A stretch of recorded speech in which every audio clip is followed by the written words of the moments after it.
Welcome to big talk. నేను విజయ్. తెలంగాణలో phone tapping వ్యవహారం నిరంతరాయంగా దుమారం రేపుతూనే ఉంది. గత ప్రభుత్వం ప్రతిపక్ష పార్టీలతో పాటు పలువురు వ్యాపారవేత్తలు, వ్యక్తుల ఫోన్లు ట్యాప్ చేస్తుందనే ఆరోపణలపై నమోదైన కేసులో ఇప్పటికే పలువురు అధికారులు విచారణను ఎదుర్కొంటున్నారు. ఇదిలా ఉండగానే కాంగ్రెస్ ప్రభుత్వం కూడా ఫోన్ ట్యాపింగ్కి పాల్పడుతుందనే విమర్శలు మొదలయ్యాయి. ప్రభుత్వం తన ఫోన్లు ట్యాప్ చేస్తుందంటూ బీఆర్ఎస్ ఎమ్మెల్యే పాడి కౌశిక్ రెడ్డి ఆరోపిస్తున్నారు. ఈ విషయంలో పోలీసులకు ఫిర్యాదు చేసేందుకు వెళ్ళిన కౌశిక్పై విధులకు భంగం కలిగించారంటూ కేసు నమోదు చేసి అరెస్టు చేయడం ఇప్పుడు చర్చనీయాంశంగా మారింది. కౌశిక్ అరెస్ట్ను బీఆర్ఎస్ తప్పుపడుతుంది. రాష్ట్రంలో నియంతృత్వ పాలన సాగుతుందని గులాబీ నేతలు ఆరోపిస్తున్నారు. కాంగ్రెస్ ప్రభుత్వం ఫోన్ ట్యాపింగ్కి పాల్పడుతుందా? గత ప్రభుత్వం ప్రతిపక్షాల పట్ల పెట్టిన నిఘానే కొత్త ప్రభుత్వం కూడా అనుసరిస్తుందా? ప్రత్యర్థుల కదలికలపై నిఘా పెట్టకుండా పాలన సాధ్యం కాదా? బీఆర్ఎస్ వాదనలో నిజమెంత? ఇదే అంశం గురించి వాటి బిగ్ టాక్లో చర్చిద్దాం.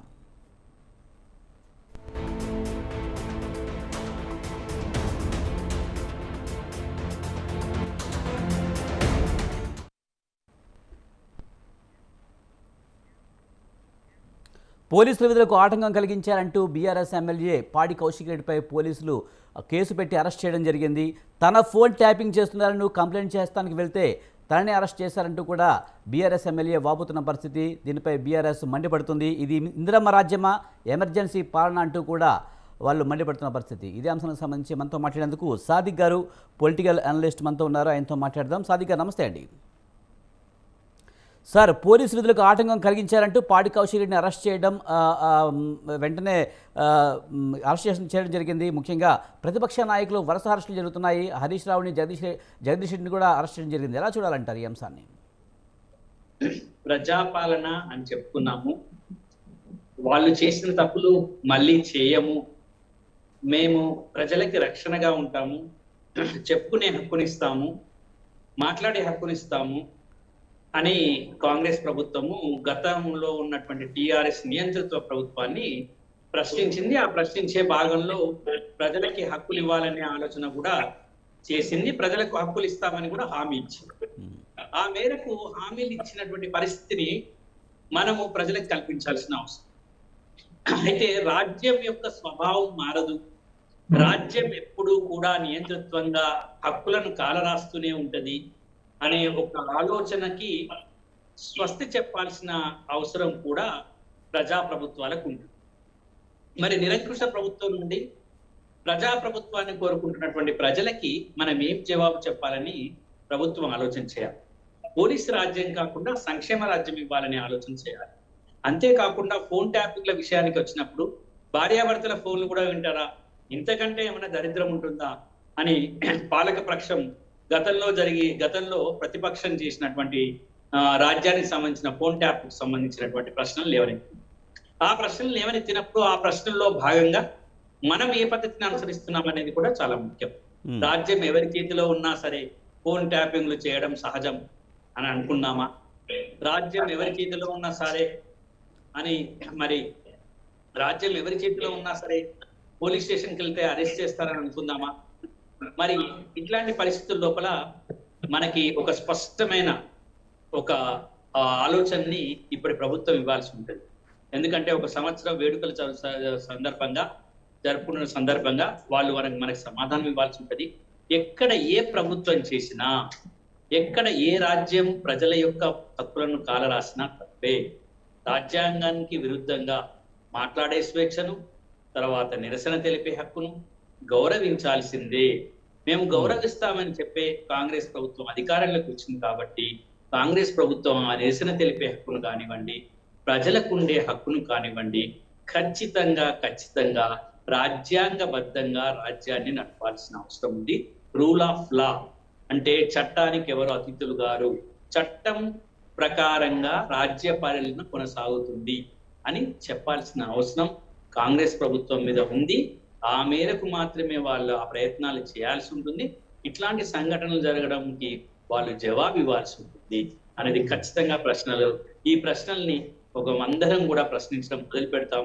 కాబట్టి మనం అందరం కూడా ప్రజాపాలన, ప్రజలకు హక్కులను ఇవ్వడంలో ఒక పరిస్థితిని కొనసాగించాలని ప్రభుత్వాన్ని కోరుతాం. సాదిక్ గారు, ముఖ్యంగా హరీష్ రావు మీద ఈ మధ్యకాలంలో చక్రధర్ అనే వ్యక్తి ఫోన్ ట్యాపింగ్ కేసు పెట్టాడు. బీఆర్ఎస్ అధికారంలో ఉండగా తమపై నిఘా పెట్టారు, తమని బెదిరింపులకు గురి చేశారంటూ కూడా చక్రధర్ అనే వ్యక్తి ఈ మధ్యకాలంలో హరీష్ రావు మీద కంప్లైంట్ చేసిన తర్వాత పాడి కౌశిక్ రెడ్డి తన ఫోన్ ట్యాపింగ్ అయిందంటూ కూడా వెళ్ళడం, ఇది ఉద్దేశపూర్వకంగానే దీని మీద కేసు పెట్టడానికి వెళ్ళాడు, ఆ పరిస్థితుల్లో న్యూసెన్స్ కూడా చేశాడు, పోలీసు అధికారులు దూషించాడు అనే విమర్శలు ఉన్నాయి కదా. ఆల్రెడీ మనకు తెలుసు పాడి కౌశిక్ రెడ్డి కొంత వివాదాస్పద వ్యాఖ్యలు చేస్తుంటారు, వివాదాస్పదంగా వ్యవహరిస్తుంటారని మనకు తెలుసు. ఈ నేపథ్యంలో ఈ వివాదాస్పదంగా ఉన్న వ్యక్తి కనుక ఈ పరిస్థితికి దారితీస్తుంది అనుకోవచ్చా? ఇక్కడ పాడి కౌశిక్ రెడ్డి గారి దూకుడు స్వభావాన్ని కూడా కొంత తగ్గించుకోవాల్సిన అవసరం ఉంది. ఎందుకంటే మనము ఏ ప్రజల యొక్క హక్కుల గురించి మాట్లాడతామో ఆ ప్రజలకి ఇంకా అతను ఒక బాధ్యతాయుతమైనటువంటి ఎమ్మెల్యే పదవిలో ఉన్నాడు కాబట్టి, ఒక బాధ్యతగా ఉంది కాబట్టి ఆయనే దరఖాస్తు చేయడంలో, పోలీస్ స్టేషన్కి వెళ్ళడంలో తప్పులేదు. కానీ దూషించడం లాంటిది కానీ, లేదా అక్కడ ఉన్నటువంటి వాళ్ళని ప్రశ్నించే నేపథ్యంలో ఒక ఎమ్మెల్యేగా తన బాధ్యతగా ఉన్నాడు కాబట్టి బాధ్యతాయుతమైనటువంటి ఒక ఆలోచన చేయాల్సి ఉంది. ఎట్ ద సేమ్ టైం పోలీసులు కూడా ఒక ఎమ్మెల్యేగా గుర్తించి, అయితే మామూలుగా ఒక విషయం గుర్తించుకోవాలండి, పోలీసుల యొక్క ఆలోచన కొద్దిగా మారాల్సిన అవసరం ఉంది. ఎందుకంటే ఎవరైనా కానివ్వండి, ప్రజలు అధికారంలో ఉన్న ప్రభుత్వం వైపు మాట్లాడితేనే మేము ఉనికిని చాటుకోగలుగుతాము అని పోలీసుల ప్రవర్తనను కొంత అనుకోవాలి. అది ఖచ్చితంగా జరిగింది. మేము అధికారంలో ఉన్న వారు కాదు, అనధికారంలో ఉన్నవారు కాదు, మేము రాజ్యాంగబద్ధంగా చట్టబద్ధంగా మాత్రమే పౌరులకు ప్రతి పౌరుని మేము గౌరవిస్తాము, ప్రతి పౌరునికి మేము రక్షణ ఇస్తాం, ప్రతి పౌరునికి మేము సమాధానం ఇస్తామనే ఆలోచనలో పోలీసులు ఉండాల్సిన అవసరం ఉంది. ఆ మేరకు రాష్ట్ర ప్రభుత్వం కూడా అందరికీ కూడా ఈ విషయంలో వాళ్ళకి మనకు కావలసినటువంటి ఆదేశాలు కూడా జారీ చేయాలి. ఇంకొక ముఖ్యమైన విషయం ఏంటంటే, ఒక ఎమ్మెల్యే కాబట్టి కొంత దురుసుగా మాట్లాడే అవకాశాలు ఉండవద్దు, వాటిని మనము ఒప్పుకోము. కాకపోతే ఆ ఎమ్మెల్యేగా తన బాధ్యతాయుతంగా కూడా ఆయన చేయాల్సిన అవసరం ఉంటుంది. పోలీసులు కూడా కొంత సంయమనం పాటించాల్సిన అవసరం, పోలీసులు కొంత సంయమనం పాటించి చేయాల్సి ఉంటుంది. అయితే ప్రతిపక్షాలు తప్పనిసరిగా గోల చేస్తాయి, వాళ్ళ మీద కేసులు పెట్టడమే కరెక్ట్ అనుకోకుండా, అదే ఒకవేళ అధికార పార్టీలో ఉన్నటువంటి ఒక ఎమ్మెల్యేపై గొడవ చేస్తే కేసు పెడతారా? ఇప్పుడు అధికార పార్టీలో ఉన్నటువంటి ఒక ఎమ్మెల్యే పోలీస్ స్టేషన్కి వెళ్ళి గొడవ చేశాడు అనుకుందాం, కేసు పెడతారా? ఈ కోణంలోకి వెళ్ళి మనం అంటే ప్రతిపక్షంలో పార్టీ ఉన్న ఎమ్మెల్యే గొడవ పెడితే నేను కేసు పెడతాం, అధికార పార్టీలో ఉన్నటువంటి ఎమ్మెల్యే గొడవ పెడితే చేయము అని ఏకాఏకి ఆ సీట్లో కూర్చొని కొండా సురేఖ మంత్రి గారు ఆ యొక్క పోలీస్ స్టేషన్ లో ప్రవర్తించిన తీరును మనం అందరం గమనించాం. ఎవరైనా కానివ్వండి, అంటే మంత్రులు కానివ్వండి, వీళ్ళందరూ కానివ్వండి, పోలీస్ స్టేషన్ అనేది పౌరులకు సంబంధించింది, పౌరులందరూ సమానమే అనేటువంటి పోలీస్ స్టేషన్ ఉంటుంది. కాబట్టి మనము పోలీసులు కూడా సంయమనం పాటించాలి. అట్ ద సేమ్ టైం బాధ్యతాయుతమైనటువంటి పదవుల్లో ఉన్నటువంటి వీళ్ళు కూడా సంయమనం పాటించాలి. ప్రతిపక్షమే కదా, మేము ఎట్లాగో కేసులు చేయాల్సింది, మేము దీనికి సంబంధించిన ఏదో ఒక వార్తను మాత్రం బయటకు తీసుకెళ్లాలనే ఉద్దేశంతో ఉండకుండా, పౌరులకు సంబంధించిన విషయం కాబట్టి ఇట్లాంటివి జరగకుండా మనం అందరం కూడా బాధ్యత వహించాలి, ఇట్లాంటివి జరగకుండా. ఇంకా ఫోన్ ట్యాపింగ్ విషయానికి వచ్చినప్పుడు మరి హరీష్ రావు గారి మీద జరుగుతున్నది అంటే చట్టం తన పని తాను చేసుకుంటుంది. హరీష్ రావు గారు ఏంటి, ఇంకెవరైనా కానివ్వండి, వాళ్ళ అధికారంలో ఉన్నప్పుడు నిజంగా చేసి ఉంటారా? అవి కోర్టులు డిసైడ్ చేస్తాయి. కేసులు పెట్టినప్పుడు అవి ఎంతవరకు నిలబడతాయని చూడాలి. కోర్టులు ఉన్నాయి కాబట్టి, మనకు న్యాయస్థానాలు ఉన్నాయి కాబట్టి ఆ మేరకు ఆ ఉల్లంఘనని వాళ్ళు పరిగణలోకి తీసుకుంటారు. చట్టం తన పని తాను చేసుకుంటూ పోవాల్సిందే. చట్టం ముందు అందరూ సమానులే. తర్వాత చట్టబద్ధమైన పాలన కొనసాగించాలి. ఈ మూడింటిని అటు ప్రభుత్వం కానివ్వండి, ఇటు ప్రతిపక్షం కానివ్వండి గుర్తుపెట్టుకోవాలి. పోలీసులు మాత్రం కొంత సమయం, అది ఎందుకో నేను అడుగుతున్నానంటే, ఒకవేళ నేను మళ్ళీ పదే ఈ ప్రశ్న ఎందుకు అడుగుతున్నానంటే, ఒక అధికార పార్టీ కనుక ఎమ్మెల్యే కనుక వస్తే మీరు ఊరుకోరా, సర్దుకోరా?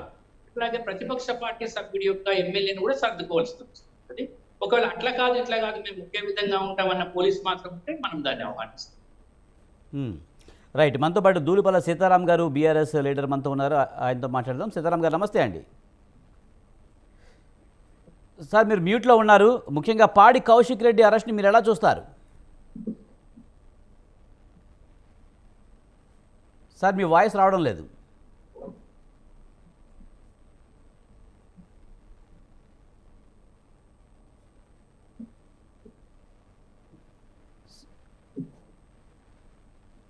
ఇంకా రావట్లేదండి. సీతారాం గారు మీ వాయిస్ అయితే రావడం లేదు. ఆ, సాదిక్ గారు, ముఖ్యంగా అధికారంలో ఏ పార్టీ ఉన్నా అధికార దుర్వినియోగానికి పాల్పడుతుంది, పోలీసులు కూడా వాళ్ళు చెప్పినట్టే వింటున్నారు అనే మాట మనకి పదే పదే వినిపిస్తూ ఉంది. ముఖ్యంగా పొలిటికల్ గ్రిప్లోకి వెళ్ళిపోతున్నారా పోలీసులు? ఎందుకు స్వతంత్రంగా ఎందుకు వ్యవహరించలేకపోతున్నారు? అంటే ఒకటండి, పోలీసుల యొక్క పోస్టింగ్స్ ఏవైతే ఉంటాయో, పోలీసుల మీద అజమాయిషీ ఏదైతే ఉంటుందో అది పూర్తిగా రాష్ట్రంలో కేంద్రీకరించబడి ఉంది.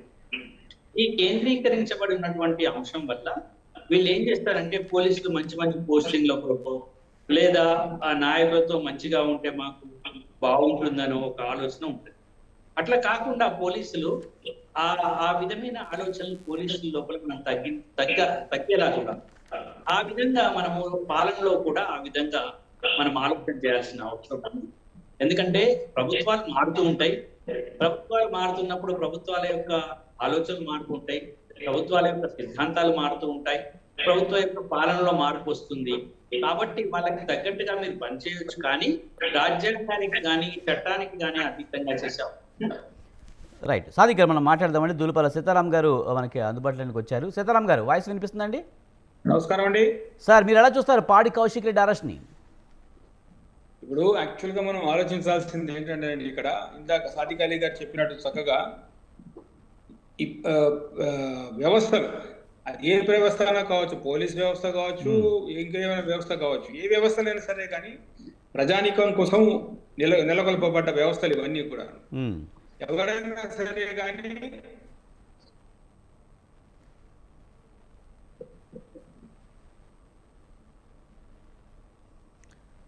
రైట్.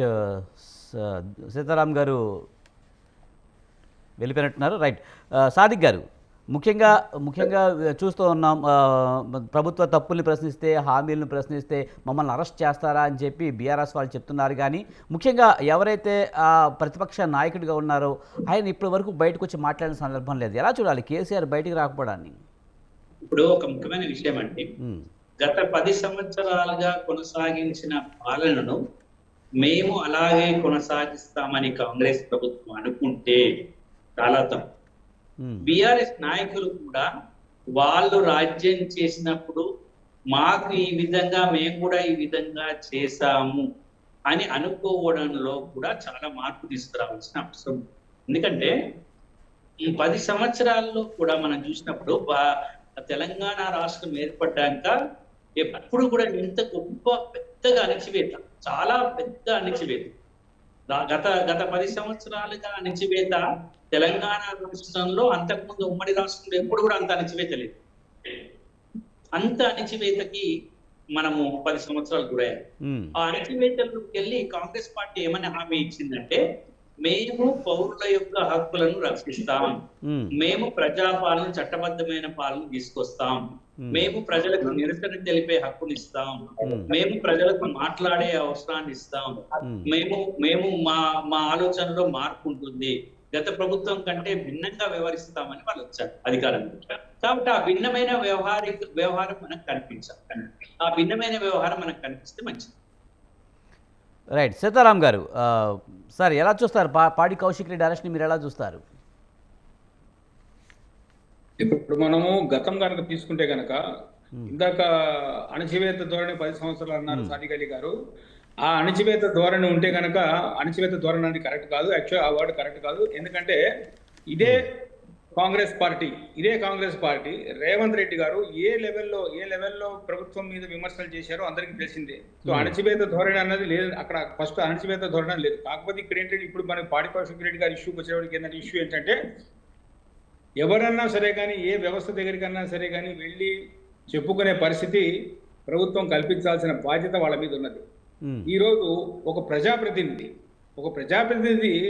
పోలీస్ స్టేషన్కి వెళ్తే కేసు రిజిస్టర్ చేసుకుంటారా చేసుకోరా అన్నది పక్కన పెడితే, కనీసము అక్కడ స్టేషన్ హౌస్ ఇన్ఛార్జ్ కూర్చొని ఆ కేసు ఏమిటి, పూర్వపరాలు ఏమిటనేది కనీసం నోట్ చేసుకోవాల్సిన బాధ్యత వాళ్ళ మీద ఉంది. ఒక ప్రజాప్రతినిధి వచ్చారు కాబట్టి, ప్రజాప్రతినిధి వచ్చి ప్రజాప్రతినిధికే ఆ రకమైన ట్రీట్మెంట్ ఉంటే ఇంకా సామాన్యుడి పరిస్థితి ఏమిటి?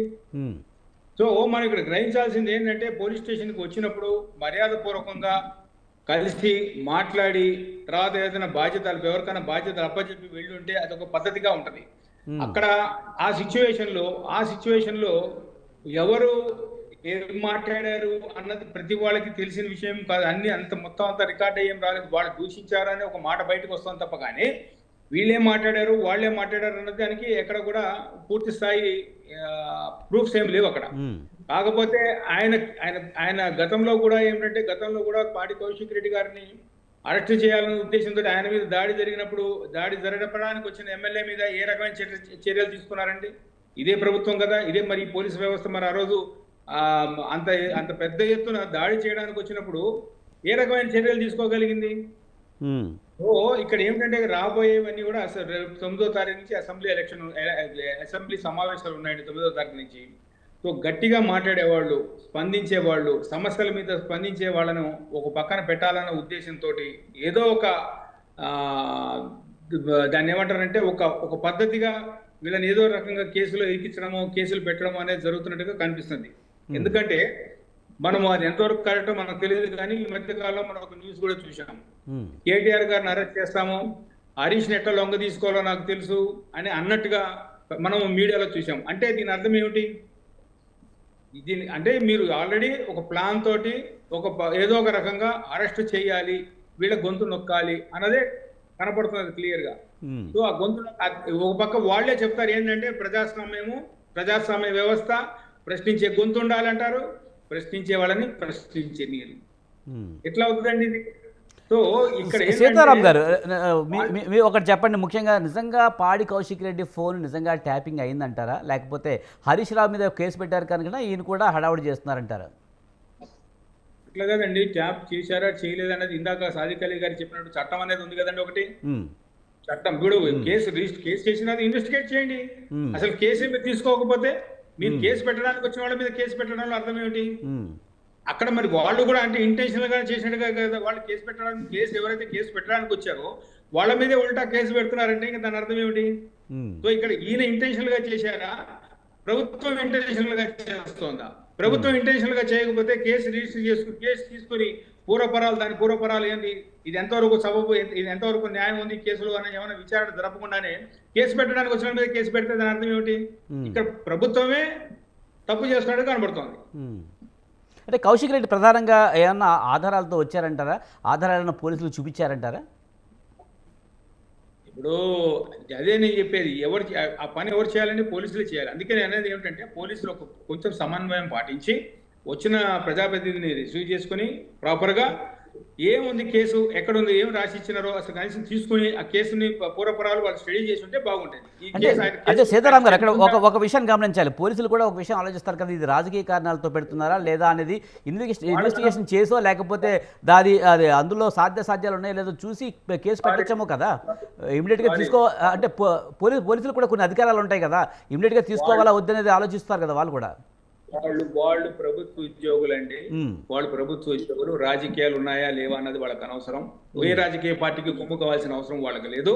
వాళ్ళు ప్రభుత్వ ఉద్యోగులు కాబట్టి ప్రభుత్వ ఉద్యోగులుగానే నడుచుకోవాలి అంతే తప్ప కానీ ఇందులో రాజకీయం ఉందా, రాజకీయ నాయకుడు వచ్చాడు కాబట్టి రాజకీయ నాయకుడు ఆ పార్టీ ఎలగస్ పార్టీ వాళ్ళు వచ్చినారు కాబట్టి ఇది రాజకీయం అని నిర్ణయించడానికి వాళ్ళు పొలిటికల్ స్టాండ్ తీసుకోవడం కరెక్ట్ కాదు. ఫస్ట్ ఆఫ్ ఆల్ అంటే ఏ కేసు వచ్చినా తీసుకోవాలంటారు. అంటే ఏ కేసు అయినా సరే, సామాన్యుడు వచ్చి ఏ కేసు అయినా సరే, ఇప్పుడు నాకు సమస్య ఉంది, సమస్య ఉన్నప్పుడు నేను వెళ్ళినప్పుడు కేసు తీసుకోవడం ఎట్లా కుదురుతుంది? ఎవరిగా వాళ్ళు ప్రభుత్వ ఉద్యోగి అనేవారు ఏమిటంటే ఎవరు వచ్చినా సరే, అది ఒక ప్రజాప్రతినిధి కావచ్చు, ఒక సామాన్యుడు కావచ్చు, ఎవరు వచ్చినా సరే ఎందుకు వచ్చారు, ఏం చేయాలి, ఈ కేసు ఏ రకంగా దీన్ని మనం పరిష్కరించాలి అన్న దృక్పథంతో పనిచేయాలి తప్ప కానీ ఈ రాజకీయ పార్టీ వాడు వచ్చాడు, ఈయన రాజకీయ కోణంలో వచ్చాడా, వీళ్ళకి ఆ రకంగా ఆలోచించే పద్ధతి కరెక్ట్ కాదు. కానీ ముఖ్యంగా చక్రధర్ అనే వ్యక్తి హరీష్ రావు మీద కేసు పెట్టారు కనుకనే ఇప్పుడు పాడి కౌశిక్ రెడ్డి హడావుడి చేస్తున్నాడని కాంగ్రెస్ వాళ్ళు అంటున్నారు, దానికి ఏమంటారు? ఇప్పుడు ఒక వ్యక్తి ఆయన ఎవరో, ఆయన పెద్ద ప్రజాప్రతినిధి కాదు, లేక పెద్ద లీడర్ కాదు, లేదా సంఘంలో పెద్ద పేరున్న వ్యక్తి కాదు. అట్లాంటి వ్యక్తి ఒక సంవత్సరం తర్వాత ఒక కేసు పెడితే దాని మీద మీరు ఎఫ్ఐఆర్ ఫైల్ చేసి ఒక ప్రజాప్రతినిధి వచ్చి కేసు ఫైల్ చేద్దామంటే వస్తే తీసుకోకపోవడం ఎంతవరకు సపోజ్ చెప్పండి, మీరే చెప్పండి. ఇప్పుడు ఒక వ్యక్తి, ఆ వ్యక్తికి ఏముందో సమాజపరంగా ఏముంది, ఏమిటి ఆయన వ్యవహారం ఏమిటి, ఆయన స్టేటస్ ఏంటి, ఆయన ఒక సంవత్సరం తర్వాత ఇస్తున్న కేసు అది కూడా.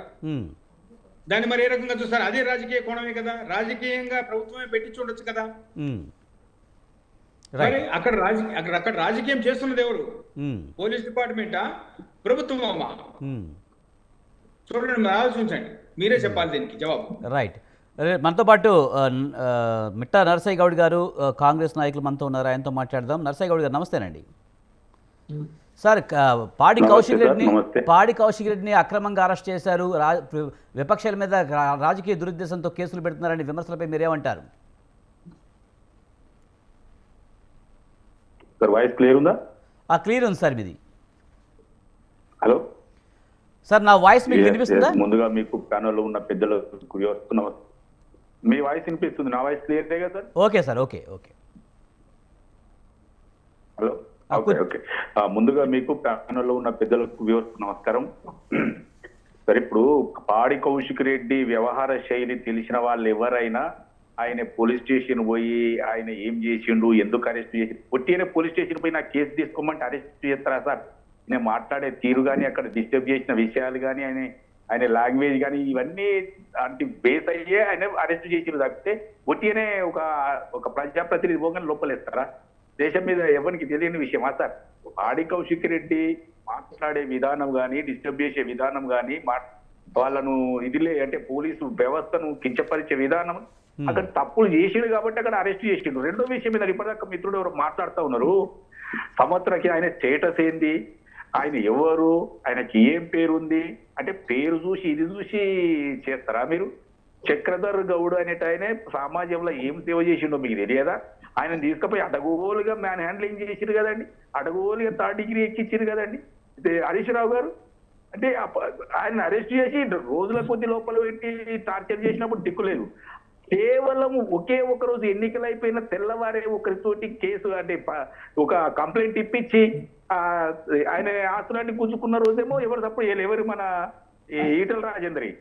అంటే మీకు ఇష్టం ఉన్నట్టు మీరు చేయొచ్చు, కానీ పోలీసు వ్యవస్థ రూల్స్ అండ్ రెగ్యులేషన్స్ ప్రకారం పాడి కౌశిక్ రెడ్డిని అరెస్ట్ చేస్తే కాంగ్రెస్ గవర్నమెంట్ నోరు నొక్కేస్తుందా? మీరు చేసిన పనులు ఏందండి? నరసయ్య గౌడ్ గారు ప్రధానంగా బీఆర్ఎస్ ఏమని ఆరోపిస్తుందంటే, ప్రభుత్వ తప్పులను ప్రశ్నిస్తే, హామీలు నిలదీస్తే, పాలనలో లోపాలను గుర్తు చేస్తే, గురుకుల విద్యార్థుల కష్టాలను చెప్తూ ఉంటే తట్టుకోలేకపోతుంది కాంగ్రెస్ పార్టీ, అందుకే ఈ కేసులు పెడుతుంది అని చెప్తున్నారు. కేటీఆర్ ఈ వ్యాఖ్యలు చేశారు. సార్, ఇప్పుడు గురుకుల సార్ నేను ఏమంటా, కేటీఆర్ అయినా పాడి కౌశిక్ రెడ్డి అయినా అందరూ ఒకే తానులో ముక్కలు. వాళ్ళు మాట్లాడేటివన్నీ అబద్ధాలే. నేను ఒక్కటే అంటున్నా, బాసర గురించి చెప్తున్నాండి. ఇదే టీఆర్ఎస్ గవర్నమెంట్ లో బాసరలో జరిగిన వ్యవహారం ఏంది? కనీసం మీడియాను అలో చేయలేదు, ఎవరిని ప్రతిపక్షాలను అలో చేయకుండా వాళ్ళని అణిచివేసిరు. రాత్రి పగలనక వాళ్ళు హర్తాలు చేస్తే కూడా పట్టించుకోలేదు. బియ్యంలో పురుగులు వస్తున్నాయి, అస్వస్థత వస్తుందంటే పట్టుకోలేదు. ఇలా బీఆర్ఎస్ నాయకులకు సంబంధించిన అనుచరులు గురుకులాల్లో ఉన్నారు కాబట్టి వాళ్ళు చేస్తున్న వ్యవహారం అని సీతక్క గారు ఆరోపణ చేసిరు కదా. వాళ్ళు కావాలని ప్రభుత్వానికి వ్యతిరేకంగా ఏదో క్రియేట్ చేస్తున్నారు అనేది వాస్తవంగా బయటకు వస్తుంది కదా. కాబట్టి మీరు చేసిన తప్పులన్నీ కప్పిపుచ్చుకోవడానికి కొరకు ఏదో హడావుడి చేసి మీడియా అట్రాక్షన్ తీసుకోవాలంటే ఎట్లా కుదురుతుందండి? ఇప్పుడు గవర్నమెంట్ ఏం తప్పు చేస్తా ఉంది? మీరు చేసిన తప్పులను సరిదిద్దుకుంటూ వస్తా ఉంది, మీరు చేసిన అప్పులను సరిదిద్దుకుంటూ వస్తా ఉంది, మీరు చేసిన నష్టాన్ని సరిదిద్దుకుంటూ వస్తా ఉంది. ఇలా 64,500 కోట్ల రూపాయలు రీపేమెంట్ చేస్తే 52,000 కోట్ల రూపాయలు అప్పు చేసిన దానికంటే ఎక్కువ రీపేమెంట్ చేసింది. ఇలా 18,000 కోట్ల రూపాయలు ఆదాయం ఉంటే ఇలా నెలకు 6,500 కోట్ల రూపాయల అప్పులకు కిస్తీలకు పోతుంది. ఎవరి పాపం అండి ఇదంతా? ఇంతకు ముందు 2014 కంటే ముందు కేసీఆర్ రాకముందు సంవత్సరానికి 6,500 కోట్ల రూపాయలు కిస్తీలకు కడితే నెలకి 6,500 కోట్ల రూపాయలు కిస్తీలు కట్ట. ఇలాంటి దరిద్ర పనులన్నీ చేసినటువంటి మీరు మాట్లాడితే ఎక్కడండి? ఈ నెల వాళ్ళు బయట కేటీఆర్ గాని కేసీఆర్ గాని మంత్రి గాని బయటికి వెళ్తే వాళ్ళు టూర్ అయిపోయే లోపల టూర్ లో ఉన్న వాళ్ళందరినీ అక్రమంగా అరెస్ట్ చేసి హింసించిన రోజులు మర్చిపోయిరా మీరు? ఎవరిని పడితే వాళ్ళను ఇలా మీడియాను పడితే మీరు తీర్మానం మల్లన్న లోపలేసింది మర్చిపోయినరా? రఘును లోపలేసింది మర్చిపోయినరా? ప్రతిపక్ష నాయకులను లోపలేసింది మర్చిపోయినరా? ఆ రోజు ఉన్నటువంటి పిసిసి అధ్యక్షుడిని లోపలేసింది మర్చిపోయినరా? ఇవన్నీ మీరు చేస్తే తప్పులేదు, కానీ ఇలా పోలీస్ డిపార్ట్మెంట్ మీద అనవసరంగా మాట్లాడితే ఆయన అరెస్ట్ చేస్తే మాత్రం నరసయ్య గౌడ్ గారు, ఇవన్నీ గతంలో బీఆర్ఎస్ చేసిందని ఇప్పుడు కాంగ్రెస్ చేస్తుందన్నా మీ వాదన? సార్ నేనేమంటున్నా సార్, ఇవన్నీ చేసిన వాళ్ళు మేము చేస్తలేము. ఇప్పుడు మేము ఏంటంటే ప్రతిపక్షాలకు వాళ్ళు మాట్లాడే అవకాశం ఇస్తున్నాం, అసెంబ్లీలో కానీ బయట కానీ, లేకపోతే వాళ్ళు మీటింగ్ పెట్టుకుంటే కానీ దేనికైనా అవకాశం ఇస్తున్నాం. అవకాశం ఇచ్చినా కొద్దీ దాన్ని మిస్యూజ్ చేసి పోలీస్ స్టేషన్లకు వచ్చి అడగోలుగా మాట్లాడితే పోలీస్ వ్యవస్థ ఏమైనా కళ్ళు పూసుకుంటారా? కాబట్టి ఎవరు తప్పు చేసినా అరెస్ట్ చేస్తారు. పాడి కౌశిక్ రెడ్డి అక్కడ నామ్స్ వదిలిపెట్టి ఇష్టం ఉన్నట్టు మాట్లాడి వాళ్ళకి నిరాధారంగా మాట్లాడినట్లు ఉన్నట్టుంది కాబట్టి ఆయన అరెస్ట్ చేశారు అంతే తప్ప పాడి కౌశిక్ రెడ్డి ఏమైనా పెద్ద మనిషి లేకపోతే ఆయన లోపల పెడితే ఏమైనా రాజకీయ మైలేజ్ వస్తుందా అండి? నరసయ్య గౌడ్ గారు, ఇంకొక మాట ఏంటంటే బీఆర్ఎస్ ఫోన్ ట్యాపింగ్ చేసిందని కేసులు పెడుతున్నారు. చాలా మంది మీద కేసు కూడా పెట్టడం జరిగింది, గతంలో ఆరోపణలు చేశారు. అదే ఆరోపణలు ఇప్పుడు బీఆర్ఎస్ చేస్తుంది, కాంగ్రెస్ ఫోన్ ట్యాపింగ్ చేస్తుందని. మరి ఇలాంటి దాని మీద మీరు స్పందించరా? ఇలాంటి వాటి మీద కేసు తీసుకోరా?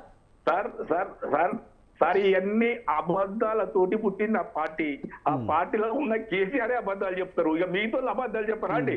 నేనేమంటున్నా, టీఆర్ఎస్ గవర్నమెంట్ చేసినటువంటి తప్పులు కాంగ్రెస్ గవర్నమెంట్ చేయదు, అవసరము లేదు.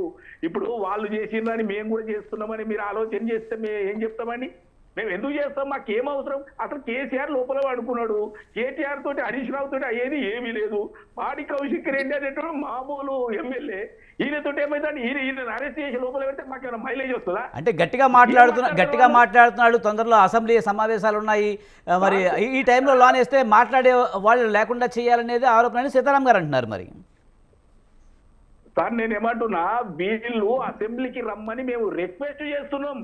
కేసీఆర్ ను కేటీఆర్ ను వాళ్ళ ఎమ్మెల్యేలందరూ మీరు అసెంబ్లీకి రండి, ఉదయం నుండి సాయంత్రం దాకా మీకు ఏం కావాలో మేము సప్లై చేస్తాం, తిని కూర్చొని మాట్లాడండి ప్రజల కొరకంటే పారిపోతున్నారు వీళ్ళు. వీళ్ళని అరెస్ట్ చేసి మాకేం మైలేజ్ కావాలండి? మేము ప్రజాపాలన చేస్తా ఉన్నాం. మేము ఏదన్నా చేయలేని పరిస్థితుల్లో కొద్దిగా లేట్ అవుతున్న పరిస్థితుల్లో మేమే చెప్తున్నాం, మేము ఇది లేట్ చేస్తున్నాం, ఇది లేట్ కిందకు అవుతుంది. మేము చెప్తున్నాం రైతు భరోసా చేస్తాం, ఇవి మేము అసెంబ్లీలో చర్చిస్తాం, ఎన్ని ఎకరాలకు వేయాలి, ప్రతిపక్షాల వివరాలు తీసుకుంటాం. ఇంత ఓపెన్ గా మాట్లాడుతున్నాం కదా. ముఖ్యమంత్రి గారు ఏమని చెప్తున్నారు? మీ దగ్గర మూసికి సంబంధించిన ప్లాన్ ఉంటే మీరు రండి, మీరు ఇవ్వమని చెప్తున్నారు. ఏ దానికి రాకుండా కేవలం మీడియా దృష్టిని ఆకర్షించడానికి అడగోలుగా మాట్లాడితే ఎవరు ఊరుకుంటారండి? మేము మామూలుగా ఉంటేనే మీరు లోపలే చేసిర్రు, మీరు పోయి పోలీసుల మీద జులుం చేస్తే ఊరుకుంటారా అండి? ఇంతకు ముందు సాదిక్ గారు ఇదే మాట మాట్లాడారు. ముఖ్యంగా ప్రతిపక్ష ఎమ్మెల్యేలు వెళ్ళి గట్టిగా మాట్లాడితే అరెస్టులు చేస్తున్నారు, కేసులు పెడుతున్నారు. సరే, ఇదే సిచ్యువేషన్లో ఒక అధికార పార్టీ ప్రజాప్రతినిధి ఉంటే కనుక అరెస్ట్ చేస్తారా? సార్ నేను అదే సాదిక్ గారికి తెలుసు. నేనేమంటున్నానంటే, ఎవరు తప్పు చేసినా వాళ్ళు అరెస్ట్ అవుతారు. అది అధికార పార్టీ లేకపోతే ప్రతిపక్ష పార్టీ. ఇంతకు ముందు కాంగ్రెస్ గవర్నమెంట్ లో వాళ్ళ దాంట్లో మంత్రులను కూడా అరెస్ట్ చేసిన చరిత్రలు ఉన్నాయి కదా, వేరే పార్టీలు ఎప్పుడు కాలేదు. కాబట్టి కాంగ్రెస్ పార్టీ ప్రజలకు జవాబుదారీగా ఉంటూ వాళ్లకు చేయగలిగిన దానికంటే ఎక్కువగా చేయడానికి ప్రయత్నం చేస్తున్నాం తప్పితే ఇలా అనవసరంగా ఇప్పుడు కేసీఆర్ కేటీఆర్ వీళ్ళ మీద మేము దృష్టి పెట్టడం వల్ల మాకు వచ్చేది ఏముందండి? మా పార్టీకి వచ్చే బెనిఫిట్ ఏముంది? వీళ్ళతోటి అయ్యేది ఏముంది అక్కడ? వీళ్ళు ఏమైనా చేయగలుగుతారా? ఇప్పుడు ప్రజలంతా చీకొడుతున్నారు. మొన్న జరిగినటువంటి ఎన్నికలలో ఒక్క సీట్ రాలే, ఎంపీ సీటు. ఇంకేం మాట్లాడతారండి? రేపు పొద్దుగాల జరగబోయే సీట్లలో కూడా. కానీ నరసయ్య గౌడ్ గారు, ఇప్పుడు ప్రజాపాలన చూసి ఇప్పుడు కేసీఆర్ కావాలనుకుంటున్నారు ప్రజలు అంటున్నారు. మరి దీనికి ఏమంటారు? ఈ అబద్ధాలు ప్రచారం చేస్తున్నారు కాబట్టే ఇలా జరుగుతుంది. ఎవరు కావాలన్నారు? కేసీఆర్ ను కావాలని ఎవరు అన్నారండి? ఎవ్వరు అనట్లేదు. కేసీఆర్ ను ఎప్పుడు మర్చిపోయినరు. ఇక కేటీఆర్ వీళ్ళ పరిస్థితి ఏముందంటే, ఒకరు నువ్వు పెద్దనా, నువ్వు గొప్పనా, నేను గొప్పనా అని తిరుగుతున్నారు. ఇప్పుడు చెల్లె కూడా ఎంటర్ అయింది, అన్న నా చెల్లెనా అని ఆమె యుద్ధం పడుతుంది. ఇదంతా ఒట్టి ముచ్చట్లండి. బీఆర్ఎస్ అనేది గతంలో ఉన్నటువంటి పార్టీ. ఆ బీఆర్ఎస్ టీఆర్ఎస్ గా మార్చుకున్న దిక్కు దశ లేదు. వాళ్ళను ప్రజలు ఎవరు కూడా నమ్మే పరిస్థితి లేదు. వాళ్ళ అవినీతి అంతా బయటకు వచ్చింది. ప్రతి దాంట్లో స్కామ్ జరిగింది, ప్రతి దాంట్లో కేసు జరుగుతుంది, ప్రతి దాంట్లో అరెస్ట్ అయ్యే అవకాశం ఉంది. ఈ ప్రజలలో ఉండి అరెస్ట్ అయితే ఏమన్నా మైలేజ్ వస్తుందని ఆ కేటీఆర్ ప్రయత్నం చేస్తా ఉన్నారు. ఏం మాటలండి? కానీ నరసయ్య గౌడ్ గారు, చాలా మంది అరెస్ట్ అవుతారు, కేసీఆర్ అరెస్ట్ అవుతారు, కేటీఆర్ అరెస్ట్ అవుతారు, హరీష్ రావు అరెస్ట్ అవుతారని చెప్పి దాదాపు సంవత్సర కాలం నుంచి మీరు చెప్తానే ఉన్నారు. బోల్డెన స్కాములు తీస్తున్నాం బయటకు అన్నారు, ఫోన్ ట్యాపింగ్ అంటున్నారు, ఓ పక్కన కాళేశ్వరం అవినీతి అంటున్నారు. కానీ ఒక్క కేసులో కూడా ఒక్క అరెస్ట్ కూడా ఎందుకు జరగలేదు? అంటే అవినీతి జరిగిందనా జరగలేదనా? సార్ నేను మీ దృష్టికి ఒక ముఖ్యమైన విషయం తీసుకొస్తా. ఈ ఫార్ములా ఈ రేసింగ్ అని ఒక 55 కోట్ల రూపాయలు మౌఖికంగా చెప్తే ఇచ్చేసిండని ఆయన ఒప్పుకున్నాడు, ఈయన ఒప్పుకుడు, కేసు క్లియర్, అరెస్ట్ అనేది కంపల్సరీ. కాకపోతే అక్కడ పర్మిషన్ రాకుండా, గవర్నర్ దగ్గర నుండి పర్మిషన్ రాకుండా ఈయన పోయి అమిత్ షాను వాళ్ళ కాళ్ళు పట్టుకున్నాడు. నేను పోయినా అడిగినా అరెస్ట్ చేయొద్దని ఆపమని చెప్పినాను కూడా చెప్తున్నాడు కదా. ఇంత క్లారిటీగా ఇద్దరు బీజేపీ వాళ్ళు బీఆర్ఎస్ వాళ్ళు ఒకటై వాళ్ళు అరెస్ట్ ఆపుకుంటున్నారు అనేది తెలుస్తుంది కదా మనకు. ఆయన కేటీఆర్ నోటి నుండే చెప్తున్నాడు కదా. ఇలా మేము రెడీగా ఉన్న, పోలీస్ వ్యవస్థ రెడీగా ఉంది, వాళ్ళు చేసిన తప్పును వాళ్ళే ఒప్పుకుంటున్నారు, వాళ్ళు ఎట్లా ఆపుకుంటున్నారో కూడా వాళ్ళే చెప్తున్నారు, వాళ్ళు ఎవరితో ఆపించుకుంటున్నారో కూడా వాళ్ళే చెప్తున్నారు. ఇంత క్లారిటీ అంటే ఆధారాలు లేకుండా అంటే ఇప్పుడు మీరు ఆధారాలు ఉన్నాయని చెప్తున్నారు, మరి వాళ్ళము ఎక్కడికో వెళ్ళి ఏదో లాబింగ్ చేసుకున్నారని మీరు చెప్తున్నారు. నిజంగా ఆధారాలు ఉంటే మీరు ప్రభుత్వం చర్యలు తీసుకోలేదా? సార్ నేను ఏమంటున్నా, ప్రభుత్వానికి కూడా లీగల్ ప్రాసెస్ లో ఇవాళ ఆయనను అరెస్ట్ చేయాలంటే, ఇప్పుడు కేటీఆర్ ని అరెస్ట్ చేయాలంటే గవర్నర్ పర్మిషన్ అవసరం అనేది ఒకటి ఉంది. ఎందుకంటే ఇంతకు ముందు మన చంద్రబాబు విషయంలో అదే జరిగింది కదా ఆంధ్రప్రదేశ్ లో. అంటే మా ఉద్దేశం ఏంటంటే లీగల్ గానే పోదాము, వాళ్ళ పర్సనల్ గా తీసుకొని వాళ్ళని లోపలేయాలన్న దుగ్ధం మాకేం లేదు. కాబట్టి చంద్రబాబు నాయుడు బయటికి ఎందుకు వచ్చిండు, ఆయన గవర్నర్ పర్మిషన్ తీసుకోలేని ఒక లీగల్ పాయింట్ మీద బయటకు వచ్చిండు. మరి ఈయన కూడా రేపు అదే వస్తాడు. కాబట్టి జిష్ణుదేవ్ వర్మకు ఇచ్చి కూడా చాలా రోజులైంది. సార్ ఆ పర్మిషన్ ఏదో ఇవ్వండి, ఈయన ఆయన ఒప్పుకున్నాడు, అవును నా ఆదేశాల మేరకే 55 కోట్లు ఇచ్చిండని ఆయన చెప్తున్నాడు. ఈయన కూడా ఫైల్ మీద అదే రాసి సంతకం పెట్టిందని ఆఫీసర్ చెప్తున్నాడు. అంత క్లియర్ గా ఉంది, అరెస్ట్ చేయడానికి ప్రభుత్వం సిద్ధంగా ఉంది. ఇక్కడ జిష్ణుదేవ్ వర్మకు ఆదేశాలు ఎవరు ఇవ్వగలుగుతారు? Central government ఇవ్వగలుగుతారు. అక్కడ హోంమంత్రి చెప్తా ఉన్నారు. కాబట్టి ఇదే అంటున్నా. కాబట్టి వీళ్ళంతా ఒప్పందంలో భాగంగా అరెస్టును కాకుండా చూస్తున్నారు. కాబట్టి దీన్ని ప్రజలు కూడా చూస్తున్నారు కదా, ప్రజలు కూడా దాన్ని అర్థం చేసుకుంటున్నారు కదా. కాంగ్రెస్ గవర్నమెంట్ క్లియర్ గా ఉన్నది, అరెస్ట్ చేస్తామని క్లియర్ గా పర్మిషన్ అడిగినాం, అడిగి కూడా నెల రోజులు అవుతుంది. ముఖ్యమంత్రి గారు రెండు మూడు సందర్భాలలో కూడా వారికి గుర్తు చేయడం జరిగింది. వారేమంటున్నారంటే నేను కూడా లీగల్ ఒపీనియన్ తీసుకుంటున్నాను ఒక దాని మీద ఉన్నారు వాళ్ళు గవర్నర్ గారు.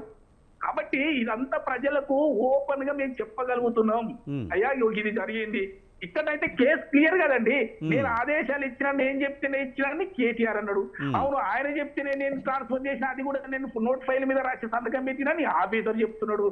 దీనికి కావాల్సిన పర్మిషన్ కు మేము అక్కడ నోటు పెట్టినాము, ఆయన ఇస్తే ఆయన అరెస్ట్ చేసేందుకు సిద్ధంగా ఉన్నాం. ఆయన నోటు ఇవ్వకుండా దాన్ని ఏదో ఒక లెక్కల ఆపేస్తున్నారు.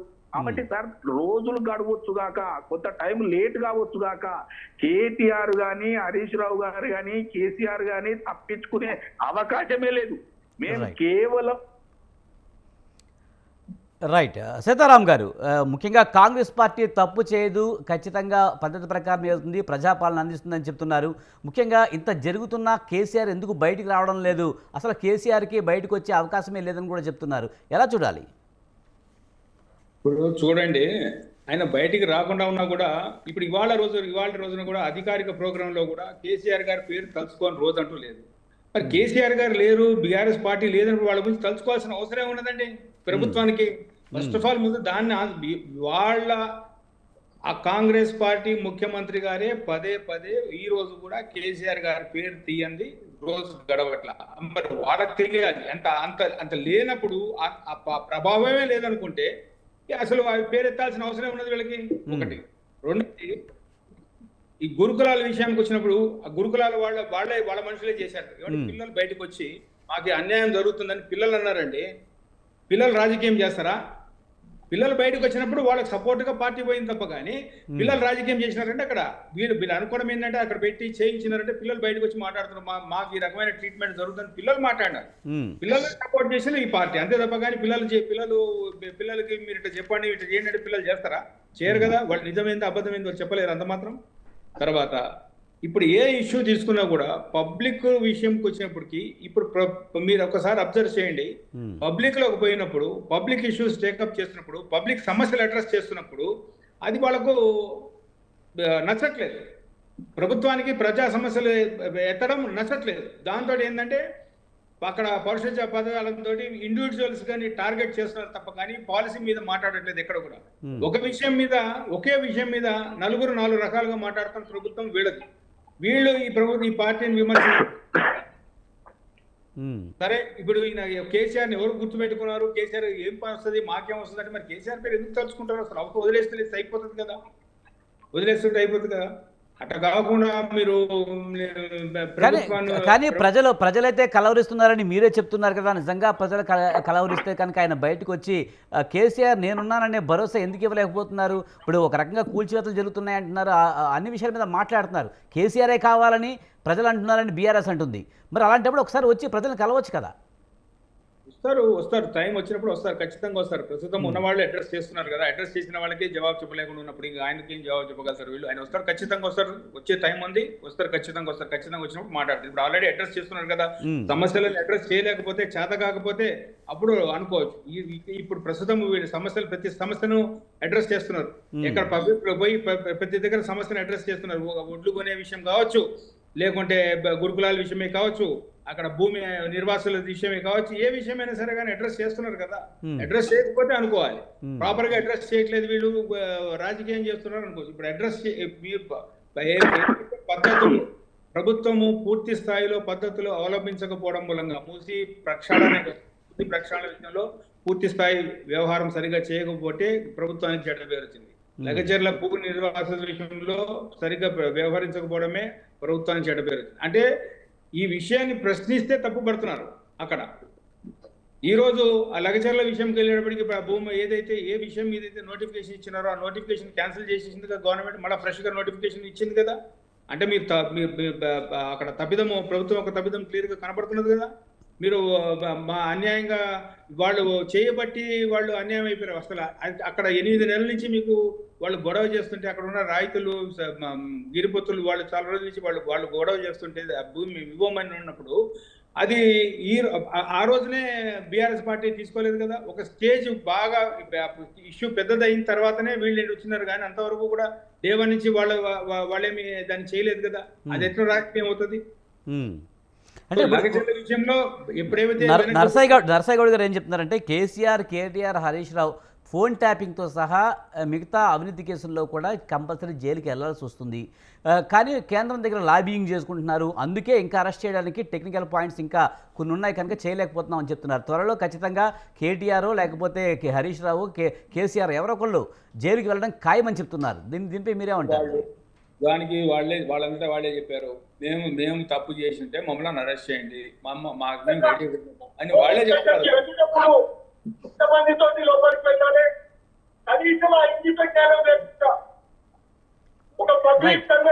రైట్. వేరే ఆడియో ఏదో వస్తుంది మీ దగ్గర నుంచి, ఏదో ఆడియో వస్తుంది ఎవరి దగ్గర నుంచో. నా దగ్గర ఏం లేదు. ఓకే సీతారాం గారు మీరు మాట్లాడండి. ఇప్పుడు ఇది దీంట్లో వాళ్ళైతే మేము తప్పు చేసినట్టుగా మీకు ఉంటే, మేము తప్పు చేసినట్టు మీరు అరెస్ట్ చేయండి, మేము సిద్ధంగా ఉన్నాము, అరెస్ట్ చేయమని చెప్తున్నారు కదా. అరెస్ట్ చేయమని చెప్తున్నారు. ఇప్పుడు వాళ్ళు లాబింగ్ చేశారు, గవర్నర్ దగ్గర పోయి గవర్నర్ మీద ప్రెషర్ తీసుకొచ్చినారు అనుకుంటే, ఇవన్నీ మరి ఎవరు ప్రెషర్ తీసుకొచ్చారు, ఎట్లా ప్రెషర్ ఇన్ని విషయాలు వీళ్ళ దగ్గర అంతా గవర్నమెంట్ వీళ్ళ చేతిలో ఉంది కదా. ఇగో పలానా వాళ్ళు పలానా టైంలో పలానా మాట్లాడారని బయట పెట్టచ్చు కదా. ప్రభుత్వం వాళ్ళ చేతిలోనే ఉంది కదా. గవర్నర్ ఒకవేళ కనుక గవర్నర్ సహకరించకపోతే గవర్నర్ దగ్గరికి వీళ్ళు రిప్రజెంటేషన్ పోవచ్చు కదా. రైట్. సాదిక్ గారు ముఖ్యంగా కేసీఆర్ అలాగే కేటీఆర్, హరీష్ రావు మీద ఈ ఫోన్ ట్యాపింగ్ కేసులు పెట్టారు. అలాగే పోలీసు ఉన్నతాధికారుల మీద కూడా ఈ కేసులు అయితే రన్ అవుతూ ఉన్నాయి. అయినప్పటికీ కూడా ఇన్ని రోజుల నుంచి అరెస్ట్ చేస్తామని చెప్తున్నారు, కానీ ఎక్కడా కూడా పురోగతి కనిపించట్లేదు. ఎలా చూడాలి ఈ ఫోన్ ట్యాపింగ్ అనేది? అధికారంలో ఏ పార్టీ ఉన్నా సరే కంపల్సరీ చేసే ప్రాసెస్గానే చూడాలంటారా? ఇప్పుడు ఫోన్ ట్యాపింగ్ విషయానికి వచ్చినప్పుడు ఇది ఒక రకంగా కొత్త కేసు అండి. టెలిగ్రాఫ్ యాక్ట్ లో ఇంతకు ముందు ఫోన్ ట్యాపింగ్ యాక్ట్ సంబంధించినటువంటి కేస్ స్టడీస్ కూడా చాలా అరుదుగా ఉన్నాయి. కాబట్టి దీంట్లో ఆచితూచి అడిగేయాల్సిన అవసరం ఉంది. ఫోన్ ట్యాపింగ్ వయలేషన్స్ సంబంధించిన చట్టంలో వీటి యొక్క డెఫినేషన్స్ సరిగా లేవు. కాకపోతే వీటన్నిటిని చూసుకొని ముందుకు పోవాల్సిన అవసరం ఉంది అనేది వీళ్ళందరూ కూడా న్యాయ నిపుణులు అభిప్రాయపడుతున్నటువంటి పరిస్థితి ఈ రోజుల్లో. అందుకోసం ఫోన్ ట్యాపింగ్ లో ఇమీడియట్ గా అరెస్ట్ చేసే పరిస్థితి లేదు. ఆ ఫోన్ ట్యాపింగ్ విషయానికి వచ్చినప్పుడైతే ఎవరైతే అధికారులు ఉన్నారో అధికారులందరినీ అరెస్ట్ చేశారు, వాళ్ళు వీళ్ళ పేర్లు చెప్పారు. కాబట్టి ముందు అధికారులకు సంబంధించిన ఇంకా వాళ్ళు విదేశాల్లో ఉన్నటువంటి వాళ్ళందరినీ కూడా తీసుకొచ్చిన తర్వాత మీరు అన్నట్టు ఇక్కడ ఉన్నటువంటి నాయకుల వెంట కూడా నాయకులను కూడా ఒకవేళ ఇన్వాల్వ్ అయితే చట్టం తన పని తాను చేసుకుంటూ పోతుంది. కాకపోతే టెలిగ్రాఫ్ యాక్ట్ ను మనం పటిష్టం చేసుకోవాల్సిన అవసరం ఉంది. ఇంకా చట్టంలో చాలా మార్పులు తీసుకురావాల్సిన అవసరం ఫోన్ ట్యాపింగ్ విషయం మనం ముందుకు తీసుకొచ్చింది. కాబట్టి దాంట్లో ఆలస్యం అవుతున్న విషయం మాత్రం నిజం. అదే వాళ్ళు చేయలేకపోతున్నారు. ఇంకో చాలా ముఖ్యమైన విషయం అంటే నేను చాలా ముఖ్యంగా మీ దృష్టి తీసుకొచ్చాయంటే రాజ్యం తన స్వభావాన్ని మార్చుకోజారదు. రాజ్య స్వభావం ఎలా ఉంటుందంటే పోలీసు రాజ్యం అవుతుంది ఎప్పుడు. ఇప్పుడు ఇంతకు ముందు మన మిత్రుడు కాంగ్రెస్ మిత్రుడు మాట్లాడుతూ ఏమన్నారంటే ట్రిపుల్-ఐటీ విషయంలో మేము చాలా సార్లు వెళ్ళాం. గతంలో 10 సంవత్సరాల్లో మేము విద్యార్థుల భాషను పిలిచాం. విద్యార్థులకు అనేక కేసులు అయినప్పుడు మేము వేసి వాళ్ళకు బెయిల్ తీసుకొచ్చాం. అంతేకాకుండా గవర్నర్ వెళ్ళినప్పుడు జరిగిన సంఘటనల లోపల కూడా గవర్నర్ తీసుకెళ్ళినప్పుడు కూడా చాలా సంఘటనలు మేము మాట్లాడాం. ఈ రోజు కూడా కాంగ్రెస్ ప్రభుత్వంలో అదే వ్యవస్థ అక్కడ కొనసాగుతుంది. రమ్మనండి వెళ్దాం. ఇప్పుడు కాంగ్రెస్ మిత్రులు చాలా బాగా చెప్పారు. ట్రిపుల్-ఐటీలో జరుగుతున్నటువంటి నేపథ్యం ఆ రోజు ఖండించారు, చాలా బాగా చెప్పారు. ఇప్పుడు మనం వెళ్దాం. ట్రిపుల్-ఐటీలో మొన్న ఒక ఆత్మహత్య జరిగింది. ఆత్మహత్య జరిగినప్పుడు ఒక పాప మొన్న కాంగ్రెస్ ప్రభుత్వం అంటే నేను రాజ్య స్వభావం అని ఎందుకు చెప్తున్నా అంటే ఏ పార్టీ రాజ్యంలో ఉన్నా కూడా ప్రజలకు ఇచ్చే హక్కులను వాళ్ళు ఇవ్వలేకపోతున్నారు. ఆ పార్టీ చేసిందని ఈ పార్టీ చేసిందని ఆ పార్టీ చేస్తుంది తప్ప మేము పోలీసు రాజ్యం చెయ్యము, మేము ప్రజలకి సంక్షేమ రాజ్యాన్ని ఇస్తాము, మేము ప్రజలకి హక్కులను ఇస్తాము, ప్రజా హక్కులను మేము గౌరవిస్తామని కాంగ్రెస్ ప్రభుత్వం అవుతుంది అని మేము అనుకుని ఆ రోజు మేము రాహుల్ గాంధీతో కానీ వీళ్ళందరితో మాట్లాడినప్పుడు ఈ నిరంకుశ ప్రభుత్వానికి వ్యతిరేకంగా మా సామాజిక సంస్థలన్నీ కలిసి ఒక సివిల్ సొసైటీ అంతా వాళ్ళతో ఉంది. కానీ ఈ రోజు జరుగుతున్న నేపథ్యాన్ని మేము జీర్ణించుకోలేము. ఎందుకంటే రాజ్యం ఇట్లాగే ఉంటుందా? హరగోపాల్ గారు మాట్లాడినప్పుడు అన్నారు పాస్ మార్కులు మాత్రమే ఇస్తాం ఈ ప్రభుత్వానికి. అంటే రాజ్య స్వభావం ఈ విధంగా ఉంది కాబట్టి ఈ ఆటగాళ్ళు మారుతున్నారు కానీ ఆట తీరు మారదు. కాబట్టి నేను ఏమంటున్నానంటే ఈ పోలీసు వ్యవస్థకు సంబంధించినటువంటి వచ్చినప్పుడు రాజ్యం తన స్వభావాన్ని ప్రజల సంక్షేమం కొరకు మార్చుకోవాలి. లగ్జర్ల సంఘటన కానివ్వండి, ఆ తర్వాత జరిగిన సంఘటనలు కానివ్వండి మమ్మల్ని కొద్దిగా వేదనకు గురి చేస్తుంది. ఆ తర్వాత దిలావర్పూర్ లో జరిగినటువంటి ఇథనాల్ సంబంధించిన ప్రాజెక్ట్ లో వాళ్ళందరినీ కొంతమందిని సస్పెండ్ చేసినప్పుడు మళ్ళీ మేము కోదండరామ్ సార్ తో కలిసి వీళ్ళందరితో కలిసి చేయాల్సిన పని వస్తుంది. అంటే ఒకవైపు ప్రజల గురించి ఆ రోజు గన్నులను మోసినటువంటి సీతక్క కూడా కలవరపరిచే విషయాల్ని పోలీస్ రాజ్యం ఇట్లాగే ఉంటదా అని సీతక్కను కూడా మేము అడిగాల్సిన పరిస్థితి ఒకటి వస్తుంది. కాబట్టి 1 సంవత్సరమే జరిగింది కదా, మేమేమంటున్నామంటే ఇంకా 4 సంవత్సరాలు ఉన్నాయి. మీరు ప్రజలకి, ప్రజా పాలనకి, ప్రజల రక్షణకి ఒక పోలీసు ఇంటర్ఫియరెన్స్ తగ్గించాల్సిన అవసరం ఉంది. అది ఎవరైనా కానివ్వండి.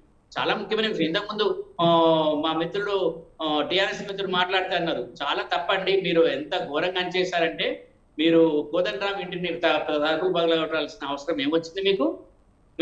మేమేం చేయలేదు, అణచివేత చేయలేదు. నేను పూచకూడంలోకి పోయి మహిళలను ఎక్కడ పడితే అక్కడ చేసింది మీరు నిజం కాదా? రైతులకు సంఖ్యలు వేసింది నిజం కాదా? 10 సంవత్సరాలు అణచివేతలో నిజంగా కూడా ఎప్పుడు లేని అణచివేత 10 సంవత్సరాల్లో జరిగింది. ఈ రోజు వాళ్ళకి జరిగినంత మాత్రాన్ని మేమేమో అనట్లేదు, మీకేం ప్రతీకారం తీర్చుకోవాలని మేము మాట్లాడట్లేదు. ఏ రాజ్యమైనా తప్పు చేయొద్దని మాట్లాడుతున్నాం. మీరు ఖచ్చితంగా 10 సంవత్సరాలు అణిచివేశారు.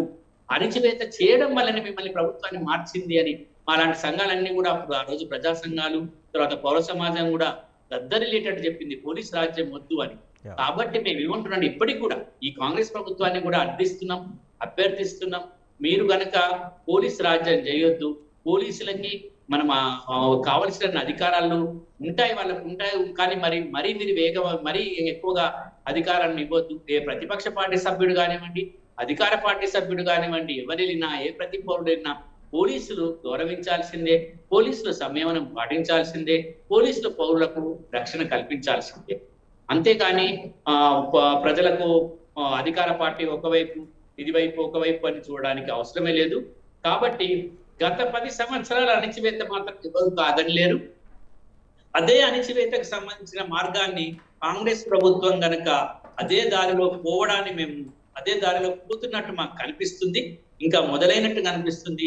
అది వెనక్కి రావాల్సిన అవసరాన్ని కూడా మేము రైట్. నరసయ్య గౌడ్ గారు, ముఖ్యంగా క్రిమినల్ కేసుల్లో ఫోన్ ట్యాపింగ్ చేయడానికి పోలీసులకు ఏమైనా పర్మిషన్ ఉండొచ్చేమో కానీ దాన్ని పోలీసులు రాజకీయ నాయకులను తృప్తి చేయడం కోసమే ఉపయోగిస్తున్నారనే వాదన ఉంది. గతంలో బీఆర్ఎస్కి ఎలా అయితే పోలీసులు సహకరించారో ఇప్పుడు కాంగ్రెస్ కూడా పోలీసులు అలాగే సహకరిస్తున్నారనే ఆరోపణలు వస్తున్నాయి. ఎలా చూడాలి? మరి మీకు దృష్టికి మన సాదిక్ గారు కూడా కొన్ని విషయాలు చెప్పారు, నేను కూడా కొద్దిగా విఫలంగా చెప్తాను.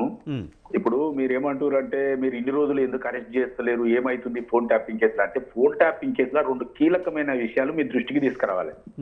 మేము కేసు నమోదు చేసినాము, అధికారులను అరెస్ట్ చేసినాము, వాళ్ళ దగ్గర నుండి సమాచారం రాబట్టినాం, వాళ్ళు చెప్పవలసిన పేర్లన్నీ చెప్పిండ్రు. కానీ లీగల్ ప్రాసెస్ అంటే ముఖ్యంగా ఈ వాళ్ళటువంటి స్పెషల్ బ్రాంచ్ అధ్యక్షుడు ఉన్నాడు ఆయన ప్రభాకర్ రావు, ఆయన కేసు అయిన తెల్లవారి మర్నాడే అమెరికా పోవడం జరిగింది. అయితే నేను ఇది ఎందుకు మళ్ళీ మీ ముందుకు తెస్తున్నంటే, ప్రభాకర్ రావు గారిని మన దగ్గరికి తీసుకొచ్చి విచారణ చేయాలంటే వాళ్ళకు రెడ్ కార్నర్ నోటీసు ఇష్యూ చేయాలి. రెడ్ కార్నర్ నోటీసు ఇష్యూ చేసే వ్యవస్థ మన దగ్గర అది మన ఢిల్లీలో ఉంటది, మన సెంట్రల్ గవర్నమెంట్ చేతిలో ఉంటది. ఇప్పటికీ కూడా రెడ్ కార్నర్ నోటీసు ఇష్యూ కాలేదు అంటే ఎవరిని తప్పు పట్టాలి? ఇప్పుడు ఆంధ్రప్రదేశ్ తెలంగాణ ప్రభుత్వము సిద్ధంగా ఉంది, ఆయన తీసుకొచ్చి విచారణ చేసి, ఇప్పుడు ఆయనకి ఎవరు ఆదేశాలు ఇచ్చారో ఆయనే చెప్పాలి కదా. ఇప్పుడు ఆయన ఏమి రాజకీయ నాయకుడు కాదు, ఆయన ఏమి ఎమ్మెల్యేగా నిలబడలేదు, ఆయన తండ్రి కొడుకో ఎవరో నిలబడి ఆయన ఇదంతా చేసింది కాదు. ప్రభాకర్ రావు ఎందుకు చేసిందంటే ఆయనకు కేటీఆర్ కేసీఆర్ ఎవరో ఒకరు ఆదేశాలు ఇస్తే వాళ్ళు చేసిండ్రు, దానికి ఇంకో ఎక్స్ట్రాలు వీళ్ళు కూడా చేసిండ్రు. అవన్నీ కూడా బయటికి రావాలంటే ప్రభాకర్ రావు గారి పేరు చెప్తున్నారు మిగతా వాళ్ళంతా. కాబట్టి ప్రభాకర్ రావు గారిని తీసుకురావాలంటే అమెరికాలో ఉన్నాడు కాబట్టి ఆయన తీసుకురావడానికి 2 విషయాలు ఏంటంటే, ఒకటి రెడ్ కార్నర్ నోటీసు ఇవ్వాలంటే వీళ్ళు ప్రాసెస్ చేయాలి. ప్రాసెస్ వీళ్ళు చేస్తలేరు, ఇప్పటికీ చాలా రోజులు అయిపోయింది అంటే వీళ్ళు కాపాడుతున్నట్టే కదండి. రెండో విషయంలో కేటీఆర్ని అరెస్ట్ చేయాలంటే మళ్ళీ విష్ణుదేవ్ వర్మ గవర్నర్ గారు పర్మిషన్ ఇవ్వాలి. ఈయనే చెప్తున్నాడు నేను అమిత్ షా దగ్గర పోయిన తప్పేముంది, అడిగిన తప్పేముంది అని ఆయన ఓపెన్గా ఉన్నాయి. ఇలా దాచుకునే విషయాలు ఏం లేవు. కేటీఆర్ అన్ని చెప్తున్నాడు, ఆయన పర్మిషన్ ఇస్తే అరెస్ట్ అవుతాడు, అవన్నీ విషయాలు ఉంటాయి. ఇక్కడ ఈయనను అరెస్ట్ చేయకుండా అక్కడ ఆయనను తీసుకురాకుండా కాపాడుతున్నటువంటి వారు సెంట్రల్ గవర్నమెంట్ అంటే బీజేపీ గవర్నమెంట్ అంటే బీజేపీ బీఆర్ఎస్ ఒకటి అనేది ఎస్టాబ్లిష్ అవుతుంది కదండి. అంటే బీజేపీ అక్కడ మాకు నిలిచింది కాబట్టి మేము ఇక్కడ ఏం చేసినా పర్వాలేదని పాడి కౌశిక్ రెడ్డి వంటి వాళ్ళు పోలీస్ స్టేషన్ పోయి హల్చల్ చేసి సోషల్ మీడియాలో హీరోని అవుతాను అనుకుంటే ఆయన అరెస్ట్ అయ్యాడు. ఇక దాన్ని వీళ్ళు చిలువలు పలువలుగా చేసి ఇదేదో పెద్ద కక్ష సాధింపు. ఆయన మీద ఏం కక్ష సాధింపు ఉంటుంది? ఆయన మామూలు ఎమ్మెల్యే, ఆయన దగ్గర ఉన్న పవర్ ఏంది? ఆయన లోపల పెడితే వచ్చే మాకు ప్లస్ పాయింట్ ఏముందండి? ఆయన పోయి అనుచిత వ్యాఖ్యలు చేసిండు, హల్చల్ చేసిండు, సోషల్ మీడియాలో ఏదో అయిదామనుకుంటే అరెస్ట్ అయ్యిండు. ఇవాళ పొద్దుగాలు అరెస్ట్ చేస్తేనే పొద్దుగాలు వదిలిపెడతారు. ఆయనతో అయ్యేదేముందండి? దానికి రాజకీయ రంగం ఏమున్నదల్లా. ఇప్పుడు మీరు ఫోన్ ట్యాపింగ్ చేసి మీరు మీ వాళ్ళంతా మీ నాయకత్వం అంతా లోపల పోయే టైంలో ఉల్టా దానికి కేసు పెడదామని నేను నా ఫోన్ ట్యాపింగ్ అవుతుందంటే నీ ఫోన్ ట్యాపింగ్ చేసి ఏం చేస్తాడు? నీ దగ్గర ఉన్న సమాచారం ఏముంటది? నీ అసలు ఆలోచన లేదు కాంగ్రెస్ గవర్నమెంట్ కు ఎవరి ఫోను ట్యాపింగ్ చేయవలసిన అవసరం లేదు. ఎక్సెప్ట్ ఎవరన్నా నక్సలైట్ స్థానిభూతి పనులు ఉంటే, ఈ ఏమన్నా అరాచక శక్తులు ఉంటే, లేకపోతే గూండాలయో ఇది ఎట్లాగూ చేస్తుంది రాజ్యం. ఏ స్టేట్ లో ఎవరైనా చేయాల్సిందే. అంతేగాని మిమ్మల్ని చేస్తే టైం వేస్టే కదా. ఇప్పుడు మాకు వచ్చే అవకాశం మాకు ఎన్నికలు ఉన్నాయి, నిజంగా చేసిరేమో అని అపోహపరిచేందుకు కూడా లేవు కదా. మీతో అయ్యేది ఏముందండి? ప్రతిపక్షమే లేదు, ఇప్పుడు అంతా అధికార పక్షమే ఉంది. ప్రజలు సంతోషంగా ఉన్నారు. ప్రజలకు ఇచ్చిన హామీలు ఒక్కొక్కటిగా నెరవేర్చుకుంటూ వస్తున్నాము. మీరు మాట్లాడే అవకాశం లేదు, నైతిక హక్కే కోల్పోయినరు, అన్ని రకాలుగా జనాన్ని ముంచిరు. మరి ఇంకా కానీ బీఆర్ఎస్ అదే చెప్తుంది కదా, మీరు ఇచ్చిన హామీలను నిలదీస్తున్నాం కనుకనే మీరు మమ్మల్ని అరెస్టులు చేస్తున్నారని వాళ్ళు చెప్తున్నారు కదా. సార్ ఏం నిలదీస్తారు సార్? ఏం నిలదీస్తారు? వీళ్ళు పోతూ ఎలక్షన్ల ముందట 7,526 కోట్ల రూపాయలు ఎగ్గొట్టిపోయినరు. దాని కొరకు నిలదీస్తారా? దళితులకు 3 ఎకరాల భూమి ఇస్తామని నేను ఎప్పుడు మాట్లాడినాయా? ఈ బట్టి కొడుకాడ కొట్లాట అని అది ఎగదిగిపోతుంది. తర్వాత కేసీఆర్ పుట్టింది అందుకు కావచ్చు, నేను 26 లక్షల మెట్రిక్ టన్నుల యూరియా పొటాషియం మొత్తం ఫ్రీగా ఇస్తా అని చెప్పి 2017లో చెప్పి అది ఎగ్గొడుతీవి. తర్వాత మూసి మురికిని తీసేస్తారని మింగితీవి. తర్వాత ఇదేంటి దాని నీళ్లు క్లియర్ గా కొబ్బరి నీళ్ళ లెక్క చేస్తా, ఆ బిస్లరీ వాటర్ కింద పోసుకొని అవి ఎత్తుకొని తాగాలని చెప్తివి. ఆకాశ హార్మాయలు అంటివి, డల్లాస్ అంటివి, కల్లాస్ చేస్తేవి. 70,000 కోట్ల రూపాయలు హైదరాబాద్ లో ఎక్కడ పోసినావో తెలియదు. ఏ ఇన్ఫ్రాస్ట్రక్చర్ పెరగలేదు, నీ ఆస్తులు ఏమో పెరిగినాయి. ఇవన్నీ చేసిన మీరు మాట్లాడితే ఎక్కడ ఎవరు నమ్ముతారండి ప్రజలు? Right. Thank you Narsaiah Goud garu, అలాగే సాదిక్ గారు, అలాగే సీతారాం గారు. థ్యాంక్ యూ వెరీ మచ్ అండి డిబేట్లో పాల్గొన్నందుకు. ఇది ఇవాల్టి బిగ్ టాక్. చూస్తూనే ఉండండి స్వతంత్ర.